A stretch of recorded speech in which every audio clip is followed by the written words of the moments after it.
বিশ্বে যত millionaire, billionaire এবং যত সফল ব্যক্তি রয়েছে তাদের একটি কমন বৈশিষ্ট্য হচ্ছে তারা প্রচুর পরিমাণ বই পড়ত। এই বই পড়ার অভ্যাস আপনার চিন্তার জগৎকে পরিবর্তন করে দেবে।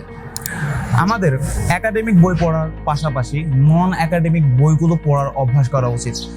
আপনার ব্রেনের বিকাশ, আপনার জ্ঞানের পরিধি বাড়ানোর জন্য একাডেমিক পড়াশোনার পাশাপাশি নন একাডেমিক বই পড়াতে বেশি ফোকাস করা উচিত। আপনি একটা বিষয় দেখেন যে সবচেয়ে বড় ইনভেস্টমেন্ট কোনটি?